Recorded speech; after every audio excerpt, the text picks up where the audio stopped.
What's up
mga kabisyo, welcome to my channel, Francis Tamoso. Sa mga nakapanood dun sa kakayanin ni Negro sa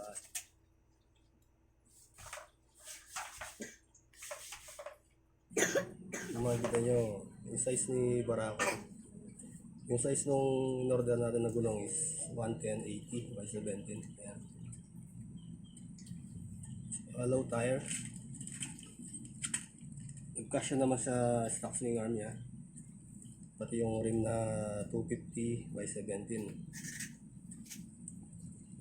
Yung nga lang, kailangan mo magtabas ng chain cover kasi yan yung tatamaan. Yan yung tatama sa gulong. Ayan. Kung ayaw nyo tanggalin yung chain cover niya, tabasin nyo na lang gaya yung ginawa ko. Nilagaring bakal lang yung ginamit ko dito. Tapos kiniligil ko na lang para maging pulido yung pagkatabas niya. Para hindi pangit tingnan tsaka magaspang. Silipin nyo dito.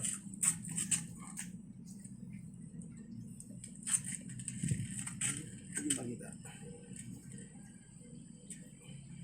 Pagdating dito sa kabila, yan, kung makikita nyo yung gulong, malapit na rin sa swing arm. Sa mga magpapalit ng gulong na size 120, alanganin na mga kabisyo. Hindi ko siya ma-advise na kakasya dito sa stock swing arm ni Barako. Marerecommend ako ito hanggang 180.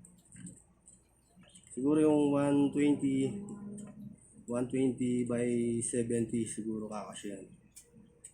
Pero yung 120 by 80 malabo. Baka tumama na sa may swing arm nyo.